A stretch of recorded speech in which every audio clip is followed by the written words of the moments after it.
20 টাকা দিয়ে ডাল কিনে মুঠোয় মুঠোয় সময় পার। আজকের ডাল ভাজা কিন্তু আপনার বাইরে থেকে অনেক বেশি দাম দিয়ে কিনতে হবে না।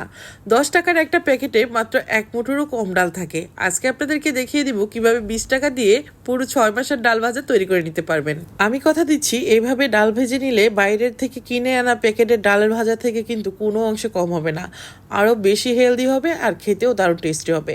আমি এখানে মুগ ডাল নিয়ে নিলাম 250 গ্রাম, আর ডালটাকে খুব ভালো করে ধুয়ে পানি দিয়ে 10 মিনিটের জন্য ভিজিয়ে রাখবো। ভিজিয়ে রাখার পর 10 মিনিটের মধ্যেই কিন্তু ডালটা ফুলে ডাউল হয়ে যাবে। এই তো দেখে হয়তো বুঝতে পারছেন। এখন কিন্তু আমি এই পানি থেকে তুলে একটা স্ট্রেনারে এভাবে রেখে দিব, এতে করে যাতে পানিটা ঝরে যায়। পানি ঝরে যাওয়ার পর খুব মোটা করে একটা টিস্যু পেপার বিছিয়ে তার উপর কিন্তু আমি এটা এভাবে ছড়িয়ে ফ্যানের বাতাসে রেখে দিব কিছুক্ষণের জন্য। এর মধ্যে উপরের পানিটাও শুকিয়ে যাবে।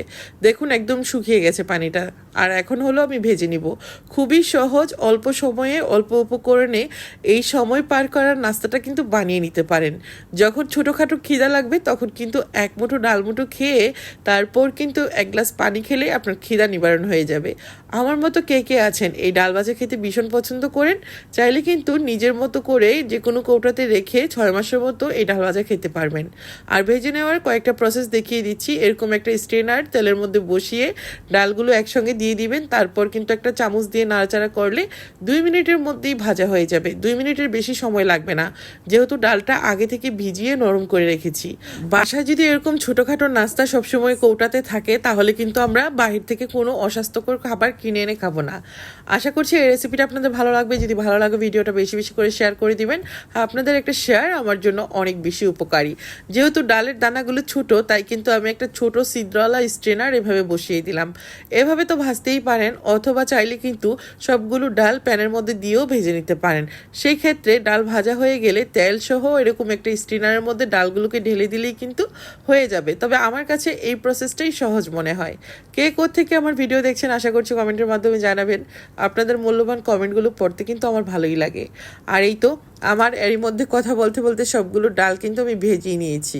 এগুলো ভাজতে তেমন সময় লাগে না। এখন আমি হলো একটা মশলা তৈরি করে নেব। অনেকে হয়তো ভাবছেন ডাল ভাজার সময় কেন লবণ অ্যাড করলাম না। যদি লবণ অ্যাড করি তাহলে কিন্তু ডাল যখন আমি প্যানে দিব তেলের মধ্যে তখন ছিটকে আসবে আর ডালের স্বাদটাও নষ্ট হয়ে যাবে।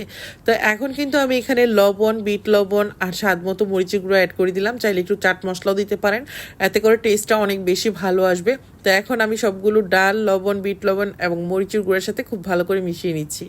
আর এখন যখন এটা মুখে দিবেন দেখবেন একদম বাহিরের মানে কিনে আনা ডাল মুঠুর চেয়ে কোনো অংশে স্বাদে গন্ধে কম হবে না। আর এটা নিজের হাতে তৈরি করে 6 মাস পর্যন্ত যে কোনো ঝাড়ের মধ্যে ঢুকিয়ে রাখতে পারবেন।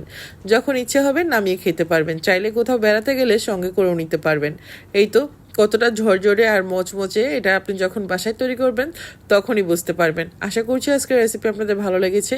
আর ভালো লেগে থাকলে প্লিজ ভিডিওটা বেশি বেশি করে শেয়ার করে দিবেন। যারা এখনও পেজটাতে লাইক ফলো করেনি প্লিজ লাইক ফলো দিয়ে দিবেন। সবাই ভালো থাকবেন। আজকের মতো বিদায় নিয়ে নিচ্ছি। ইনশাআল্লাহ নতুন কোনো রেসিপিতে দেখা হবে। আল্লাহ হাফিজ। আসসালামু আলাইকুম।